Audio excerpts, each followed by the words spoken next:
Hé, où est-ce que tu vas, toi? Viens ici. Qu'est-ce que tu as dans ton sac? Laisse-moi voir. J'ai dit, donne-moi ça. Donne-moi ça. Oh, oh, oh. Laisse-le tranquille. Ça veut dire quoi, ça? Je ne permets pas de choses comme ça dans ce collège. Comment tu t'appelles? Elélé, monsieur. Elélé, tu es un vilain garçon. Là, je vais en parler avec tes parents. À partir d'aujourd'hui, je ne veux plus jamais te voir faire cela. Ok? Monsieur le principal, monsieur, s'il vous plaît, n'en parlez pas à mes parents. Je ne vais plus recommencer. Retourne en classe. Et fonds-toi avant de partir. Monsieur. Le cours d'aujourd'hui va porter sur les panneaux solaires. Je propose donc que nous allions en salle informatique faire quelques recherches sur ces panneaux solaires. On est d'accord? Yes, sir. On va sortir sagement. D'accord? Yes, sir. Vous les suivez après.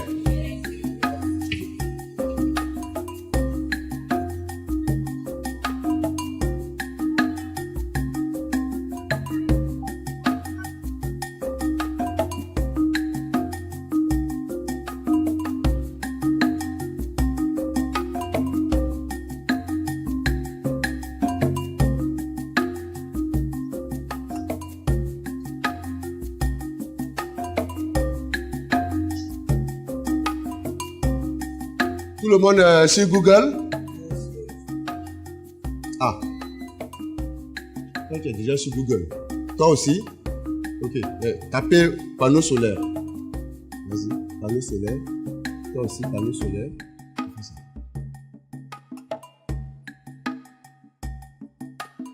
Celui ou celle qui est déjà sur Google, hein, tu tapes juste panneau solaire, on est d'accord?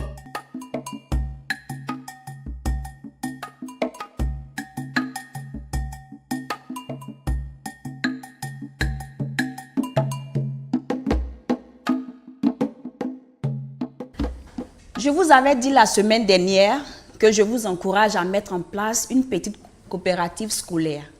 Notre coopérative va planter à l'arrière-plan du collège de la tomate, des aubergines, du piment.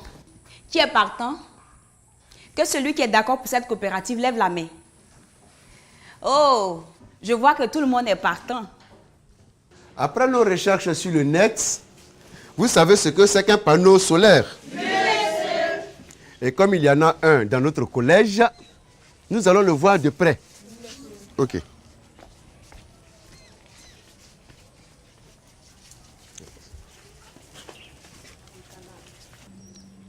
Les enfants, ceci est un panneau solaire.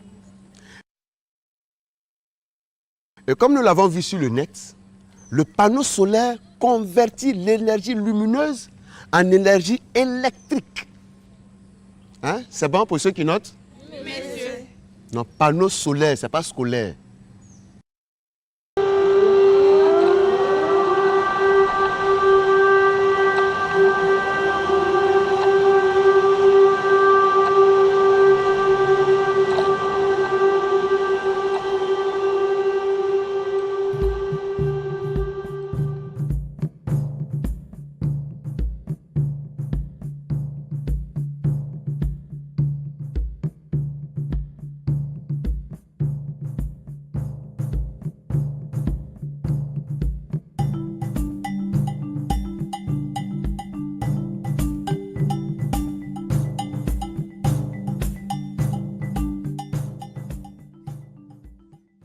Papa, papa. Il y a quoi, Fatim?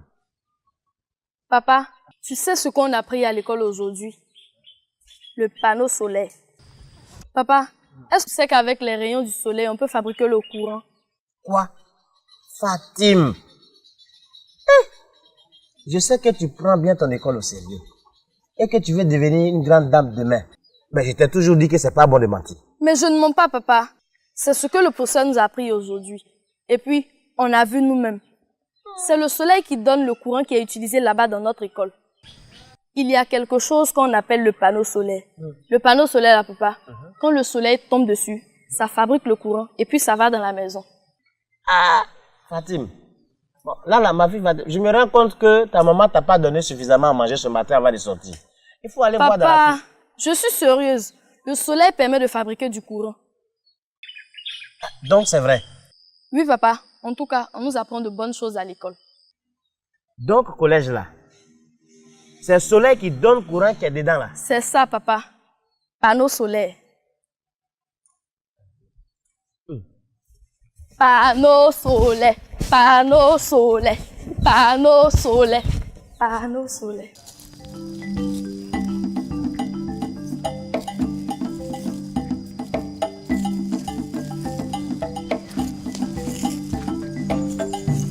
Bonjour, papa. Bonjour, Amadou. Papa, attends que je t'aide.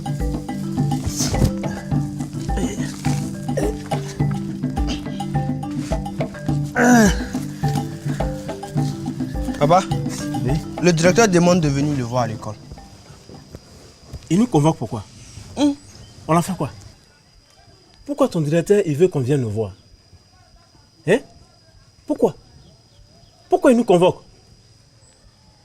Papa, je n'en sais rien. Si tu vas pas, comment tu vas savoir? Et puis, je n'ai pas dit qu'il vous convoque. J'ai dit qu'il demande de venir le voir. C'est une invitation, pas une convocation, papa. C'est pareil. D'accord. Papa, la clé. Merci. Chef, pourquoi le principal nous convoque? Il veut quoi? Je ne sais pas. Moi, je n'ai pas entendu convocation. Hein. Il a dit qu'il nous invite. En tout cas, moi, je n'ai pas envie d'aller là-bas. Moi aussi. Oui, c'est vrai que depuis que le collège de proximité a été construit, le principal ne nous a jamais invités. Et puis, subitement, c'est un peu bizarre quand même. Peut-être que nos enfants ont fait des choses graves là-bas. Tu as peut-être raison. Ça ressemble à une convocation. Ah, j'ai dit où? Donc, on fait quoi, chef? On va d'abord ou on va pas? On va se concerter d'abord avec les autres parents d'élèves. On va après. Bonjour, chef. Ah, bonjour, Traoré. Chef, est-ce que tu es au courant de la convocation? Invitation. Invitation du principal. D'accord, chef. Voilà. On s'est réunis ici pour savoir si on va y aller ou pas. Pour la première fois, le principal du collège nous invite à le rencontrer. Je ne sais pas encore pourquoi. Nous sommes donc réunis ici pour savoir s'il faut y aller ou pas. C'est pour ça que je vous ai réunis, pour qu'on décide s'il faut y aller ou pas. Vous avez la parole.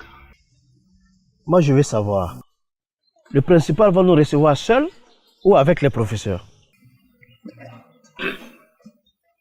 C'est lui seul qui nous a invités, non? Donc il va nous recevoir seul. D'ailleurs, les professeurs même ne sont pas nombreux.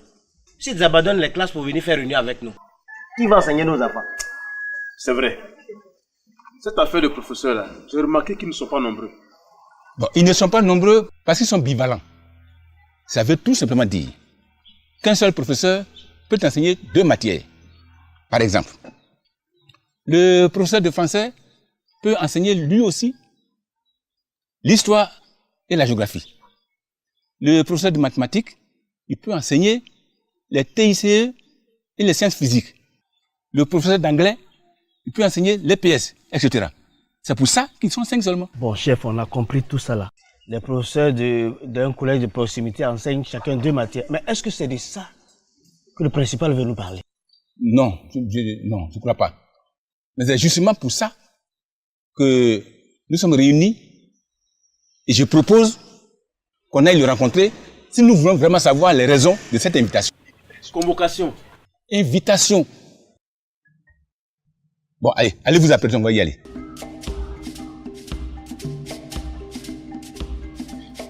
Amadou, tu sais, j'ai pensé à un truc. Quoi? Quel truc? Dans le village, tout le monde se connaît et on n'est pas éloignés les uns des autres. Alors, je me suis dit que comme nous sommes tous dans la même classe, on pourrait se retrouver souvent pour travailler en groupe.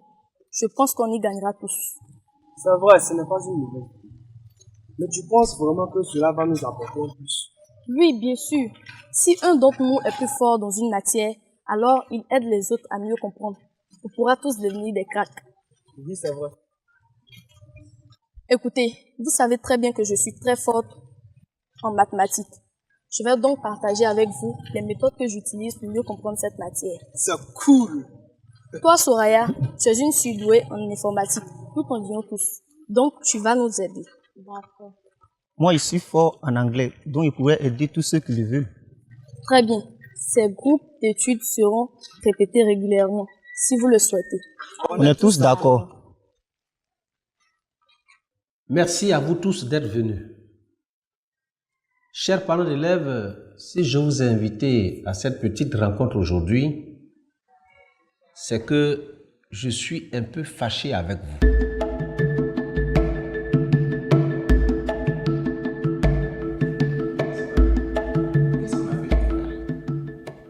Si nous vous avons offensé en quoi que ce soit, ou alors si nos enfants se sont mal comportés, moi je ne sais pas. Vous ne m'avez pas offensé, ni vos enfants. Mais depuis 4 mois que le collège de proximité a ouvert ses portes, nous n'avons pas encore vu un seul parent d'élève ici. Un seul. Mais, monsieur le principal, le collège qui a été construit, c'est pour les parents ou pour les élèves? Nos enfants viennent déjà ici. Nous, notre présence dans le collège que vous demandez là, c'est pourquoi? Mais justement, vos enfants viennent à l'école régulièrement tous les jours. Mais est-ce qu'il y a un seul d'entre vous qui sait au moins ce qu'ils font ici? Est-ce que vous cherchez à rencontrer les professeurs pour savoir si vos enfants se comportent bien à l'école? Vous savez, vous les parents avez un rôle important à jouer dans l'éducation de vos enfants. Ah là, ça va loin. Non, chef, calmez-vous. Non, chef, non. Mais chef, Non, tu n'as pas entendu ce qu'il a dit. Monsieur le principal, Oui, vous allez nous expliquer un peu comment c'est possible. bien sûr.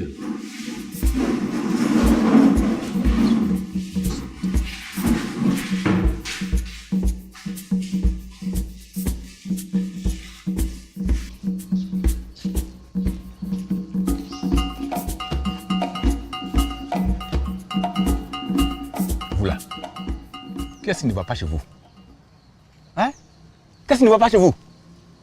Le principal nous parle et vous semez le désordre. Chef, le principal a les foutaises. Oui. C'est fou de nous. En tout cas. Hein?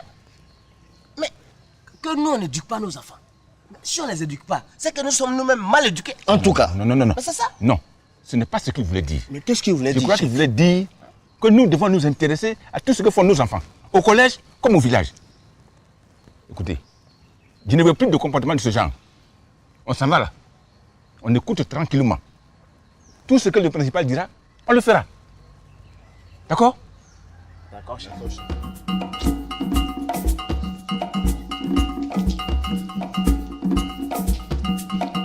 Bien. Est-ce que quand vos enfants rentrent de l'école, vous leur demandez de vous présenter leur cahier pour que vous voyez ce qu'ils ont fait? Vous voyez? Vous devez vous intéresser au travail de votre enfant. Il ne suffit pas seulement de dire mon fils ou ma fille va étudier. Non. Non. Vous devez regarder dans son cahier. Vous devez lui demander de vous expliquer comment s'est passée sa journée à l'école. Qu'est-ce qu'il a fait exactement? De temps en temps, vous devez venir ici. Cherchez à rencontrer les professeurs de vos enfants pour échanger avec eux sur le comportement des enfants en classe et en dehors de la classe. Mais vous devez le faire après les cours. Comme ça, vous ne dérangez pas. Voilà. C'est pour cela que j'ai cherché à vous rencontrer. Si vous avez des questions. Quelqu'un a une question à poser? on n'a pas de questions. Ce qu'il a dit est vrai. Bien. Principal, Oui. ce que vous avez dit est la vérité.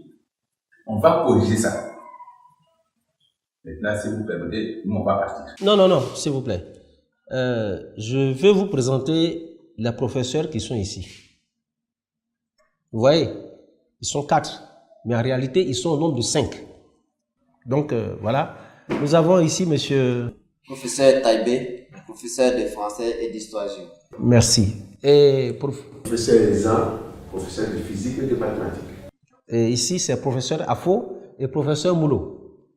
Chaque professeur enseigne ici au moins 2 matières. C'est ce qu'on appelle la bivalence. Dans le collège de proximité, c'est ce genre de professeur qu'il nous faut.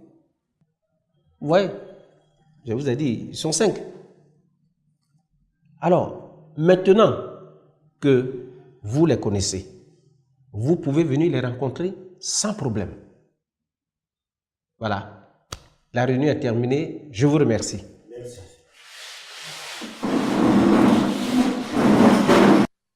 Donc c'est tout. C'est pour nous dire ça seulement qu'il nous a convoqués. Mais ce qu'il a dit là est très important. On doit jeter un coup d'œil sur le travail que font nos enfants. C'est normal. Oui, c'est vrai. On a bien étudié, non? En tout cas, moi j'ai tiré profit de votre présence. C'est une belle expérience à renouveler. Bien sûr. Nous allons faire un cours de TP. Ce collège n'a pas de laboratoire TP. Mais voyez ici, nous avons 2 bacs à eau. Nous allons donc travailler tranquillement. D'accord? Que quelques-uns aillent me chercher le matériel d'expérimentation. Toi et toi. Faites vite. Faites vite, d'accord? Le monde d'aujourd'hui fonctionne avec l'informatique. Et toutes ces nouvelles technologies de l'information guident tout ce que nous faisons de nos jours. Et c'est pourquoi l'État a bien pensé les choses en installant des salles informatiques dans les collèges de proximité.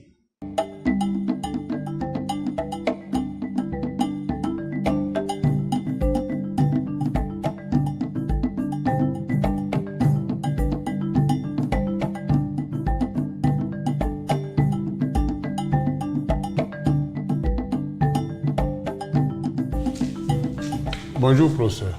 Bonjour, monsieur Ogo. Excusez-moi, j'ai attendu que les cours finissent pour ne pas perturber la classe. Vous avez bien fait. Qu'est-ce que je peux faire pour vous aider? Je veux juste savoir si mon fils a un bon comportement en classe. Vous voulez parler de Lélé, n'est-ce pas? Hé, où est-ce que tu vas, toi? Viens ici. Qu'est-ce que tu as dans ton sac? Laisse-moi voir. Il dit, donne-moi ça. Donne-moi ça. Oh. Laisse-le tranquille. Ça veut dire quoi, ça? Je ne permets pas de choses comme ça dans ce collège. Comment tu t'appelles? Elélé, monsieur. Elélé, tu es un vilain garçon. D'ailleurs, je vais en parler avec tes parents. À partir d'aujourd'hui, je ne veux plus jamais te voir faire cela. Ok? Monsieur le principal, s'il vous plaît, n'en parlez pas à mes parents. Je ne vais plus recommencer. Retourne en classe. Et fourre-toi avant de partir. Monsieur. Au début, c'était un peu difficile. Mais maintenant, ça va. Il voulait jouer les caïds avec ses camarades, ce qui faisait qu'il ne pouvait pas se concentrer sur ses études. Mais depuis que le principal lui a fait des remarques, tout est rentré dans l'ordre. En classe, ça va. Il a de bonnes notes. Merci, professeur. Mais est-ce qu'à la maison, vous prenez de temps en temps son cahier pour voir? C'est ce que je vais faire maintenant, là. C'est pour ça que je suis venu vous voir. C'est très bien. Bonsoir, papa. Bonne arrivée, Fatim. Fatim. Oui, papa. Viens ici. Donne-moi ton cahier de français, je vais voir tes notes. Aïe, papa, mais tu ne m'as jamais demandé. Ok, tiens, jette un coup d'œil pendant que je me change. Je t'expliquerai ce que tu ne comprends pas.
Cette fois-ci, je vous ai réunis pour une seule raison.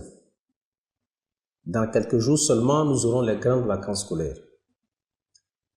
Et quand les enfants seront en vacances, ce beau collège va rester comme ça, sans activité.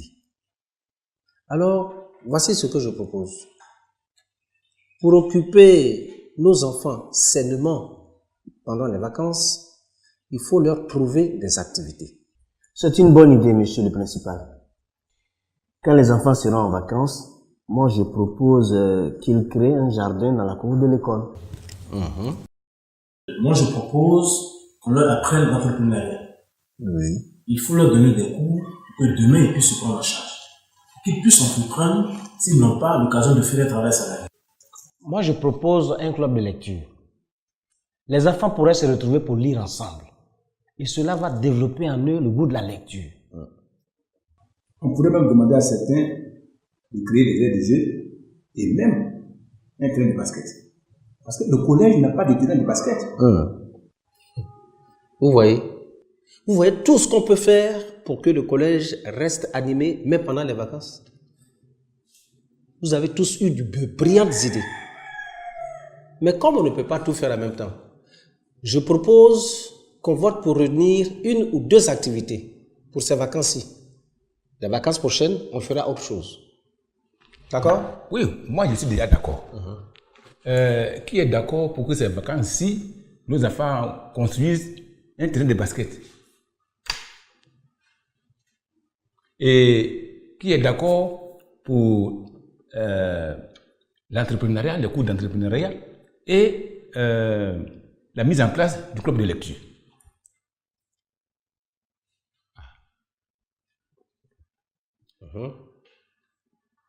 Bien, voilà. Bien, mais c'est clair, hein? Selon mes notes, je vois que les cours d'entrepreneuriat et la mise en place du club de lecture l'emportent. Donc, c'est ce qu'on retient. Eh bien, merci. Merci à vous tous. Merci, monsieur. Merci, monsieur. Ce sont les grandes vacances scolaires. Toute l'année, nos enfants ont travaillé dur pour satisfaire les parents que vous êtes. Vous pouvez être fiers d'eux. Et tous ont bien travaillé et méritent d'être récompensés. La bonne nouvelle, c'est qu'il n'y a aucun redoublant. Ça, c'est...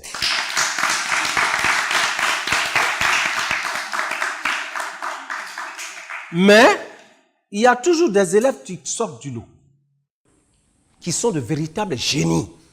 Et c'est pour cela que nous sommes réunis ici aujourd'hui, pour célébrer la journée que nous appelons la journée de l'excellence. Chers élèves, chers parents, je vais disparaître et laisser la place à monsieur le président du bureau du COJES qui viendra en personne appeler les enfants méritants afin de recevoir leur lot. Donc, vous pouvez vous applaudir et soyez fiers. Ceci est un club de lecture. Nous allons nous exercer à lire ce roman et ensuite partager nos sentiments sur ce que nous avons lu. D'accord? À force de répétition, cela va développer en nous le goût de la lecture et nous rendre aussi très forts en classe. Allez, nous commençons la lecture. S'il y a des moments pour aller à l'école, des moments pour étudier, il y a aussi des moments de loisirs. Comme le collège est dans le village, il permet à l'enfant d'être moins occupé, donc moins stressé, et de mieux se concentrer sur ses études. Le collège de proximité dans le village permet également à l'enfant d'avoir des moments de loisirs et créer des activités récréatives. L'enfant peut donc avoir du temps libre pour s'amuser un peu, fréquenter les clubs de lecture, s'adonner à des jeux et pratiquer des activités culturelles et sportives pendant les vacances pour continuer à animer le village.